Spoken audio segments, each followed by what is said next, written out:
Même si son travail implique des explosifs puissants, Éric n'est ni un poseur de bombes, ni un agent secret. C'est un designer d'un genre bien particulier, puisque c'est dans le ciel que l'on peut admirer ses créations. Ça s'est fait un peu malgré moi, parce que mon père s'est lancé dans le domaine des feux d'artifice quand j'avais 7 ans. Fait que disons que j'ai baigné dans le milieu, j'en ai vu plusieurs, puis tout ça, puis bon, j'en ai pris goût.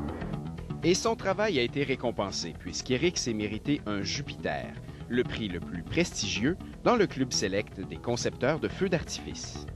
Pour gagner une grosse compétition comme ici, je pense qu'il faut vraiment être original, essayer de faire quelque chose de différent, au moins 2, 3 éléments spéciaux là, que les gens n'ont jamais vus pour émerveiller le monde. Puis, autrement, bien, il faut un bon rythme, il faut une bonne finale, il faut une musique entraînante, il faut essayer de soulever les gens là, avec l'émotion.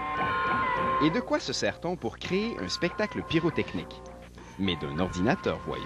D'abord, il faut choisir des chansons qui ont un rythme qui s'adapte bien au feu d'artifice. Donc, moi, j'aime particulièrement travailler avec des musiques qui ont beaucoup d'émotions, qui ont des grosses intonations musicales ou vocales, qui me permettent vraiment de distinguer des effets pyrotechniques par rapport à d'autres, que la foule soit capable de dire « Ah, wow, OK, c'est pour ça qu'il a fait ça ». Puis, sinon, ça devient juste n'importe quel album sur n'importe quel moment de la musique. Une fois la trame sonore créée, Éric doit la brûler sur un CD en y ajoutant un timecode qui servira de métronome numérique lors de la mise à feu. C'est avec cette trame sonore dans le logiciel Scriptmaker qu'Éric va composer son feu d'artifice comme tel, ou en plus simple, décider quel pétard va péter et quand il va péter. J'ai presque 1000 produits différents là, dans ma base de données, donc je peux choisir parmi tous ces effets-là, donc pour chaque couleur, chaque effet en différentes grosseurs, donc il y a une variété assez importante d'effets.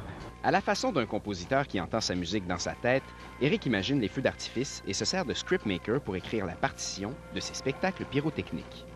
Le médium informatique est très puissant, surtout pour la précision des allumages, parce que quand on travaillait des feux d'artifice sans les ordinateurs, bien là, on n'a pas toutes les possibilités d'allumer au 10e de seconde ou au 100e de seconde. Donc, il fallait peut-être couper les coins ronds. Maintenant, on peut faire des mouvements de vagues. On peut vraiment bouger sur le terrain avec un système de mise à feu qui est précis.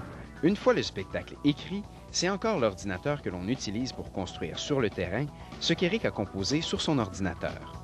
La partition de son spectacle sera décortiquée par le logiciel QMaker, qui produira un véritable plan avec la position des bombes, les adresses des connecteurs et l'emplacement du filage. Il ne restera qu'à assembler le tout.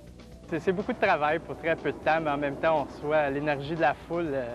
Et une fois le moment fatidique arrivé, c'est aussi l'ordinateur qui fait la mise à feu en lisant, à la façon d'un piano mécanique, la partition qu'Éric a créée. Les ordres de mise à feu quittent le portable d'Éric, traversent la console de mise à feu, sont dispersés à travers un véritable réseau informatique où chaque boîte de fusée a sa propre adresse numérique pour finalement atteindre les bombes comme telles. Et c'est dans le ciel que l'on verra le résultat. C'est l'énergie de la foule qui est vraiment notre récompense.